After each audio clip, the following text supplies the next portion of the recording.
بسم اللہ الرحمن الرحیم۔ اللہم صلی علی سیدنا و مولانا محمد وعلی آلہ وصحبہ وبارک وسلم۔ السلام علیکم ورحمۃ اللہ وبرکاتہ۔ نماز کیوں واجب کی گئی؟ بی بی سیدہ فاطمہ الزہرا سلام اللہ علیہا مسجد میں بیٹھے ہوئے نمازیوں کو یہ فرما رہی ہیں کہ تم لوگ کیا سمجھتے ہو، نماز کیوں واجب کی گئی؟ کیا اس لیے کہ ہر دن ایک بار، 2 بار یا 5 بار مسجد میں آ کر جائے نماز پر کھڑے ہو کر کچھ حرکتیں انجام دے دیں اور اس کے بعد چلے جائیں؟ بس نماز صرف یہی ہے؟ کیا حقیقت نماز صرف یہی ہے؟ کیا خدا کو اس طرح کی نمازوں کی ضرورت ہے؟ ایسی نماز تو ہمارے دین میں نہیں پائی جاتی۔ ہمارا عقیدہ یہ ہے کہ خدا ہماری عبادت، ہماری نماز، روزے، حج اور زکوٰۃ سے بے نیاز ہے۔ بس کیوں نماز واجب ہوئی ہے؟ خدا بند عالم نے نماز کو واجب کیا ہے تاکہ لوگوں کے اندر اطاعت اور بندگی کا سلیقہ پیدا ہو، ان کے اندر بندگی کی روح پیدا ہو۔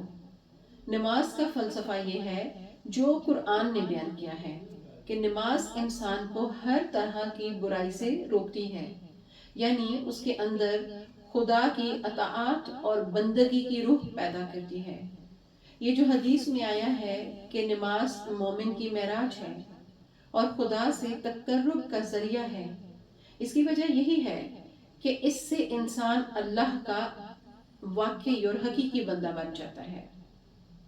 اب ہمیں اپنے اندر جھانک کر دیکھنا چاہیے کہ کیا ہماری نمازیں ہمیں گناہوں سے روکتی ہیں؟ جب ہم نماز پڑھتے ہیں یا ادا کرتے ہیں تو ہمارے اندر گناہوں سے دور ہونے کا محرک پیدا ہوتا ہے؟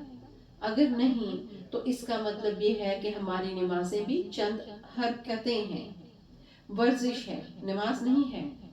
حضرت زہرا سلام اللہ علیہا اس امت کی طرف دیکھ رہی ہیں کہ یہ نمازیں پڑھ رہی ہے، لیکن کیا یہ پیغمبر اسلام صلی اللہ علیہ وآلہ وسلم کے دیگر فرامین مبارک پر بھی عمل پیرا ہو رہی ہے؟ رسول خدا صلی اللہ علیہ وآلہ وسلم نے جو علی علیہ السلام کے بارے میں وصیت کی تھی، کیا اس کو انہوں نے نہیں سنا؟ کیا یہ لوگ کل تک رسول خدا صلی اللہ علیہ وآلہ وسلم کے ساتھ ساتھ نہیں چل رہے تھے؟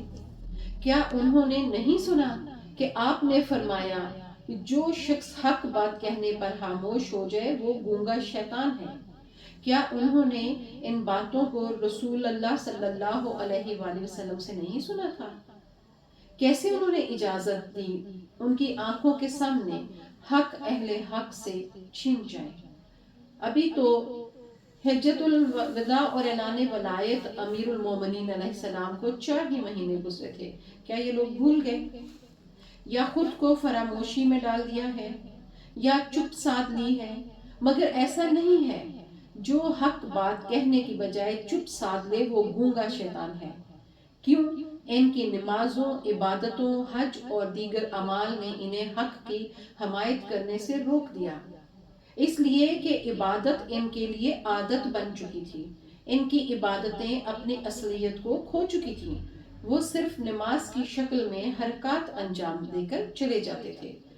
اب ہم کو غور کرنے کی ضرورت ہے کہ کیا نماز اور دیگر عبادات ہماری عادت تو نہیں بن گئی ہیں کہ ہم ان کو محض ایک روٹین کی طرح انجام دے رہے ہیں اور اس کی روح کہیں گم ہو گئی ہے؟ وما علینا الا البلاغ المبین، اور یہ تفسیر خطبہ فدق از علامہ استاد سید جواد نقوی کہ میں نے آپ سے تحریر شیئر کی ہے، اور اس میں ہمارے لیے یہ تحریر لمحہ فکریہ ہے کہ ہم روزے تو رکھ رہے ہیں، ہم نمازیں بھی ادا کر رہے ہیں، ہم لمبی نمازیں بھی ادا کر رہے ہیں، بلکہ پڑھ رہے ہیں، تراویح نماز جسے کہتے ہیں وہ بھی کر رہے ہیں۔ نمازوں پر ہمارا الحمدللہ کم از کم اس ماہ مبارک میں مسلمانوں کا اوورال کافی فوکس ہوتا ہے، لیکن یہ تمام میری ملکہ یالیہ سیدہ فاطمہ الزہرا مطہرہ کے اس خطبہ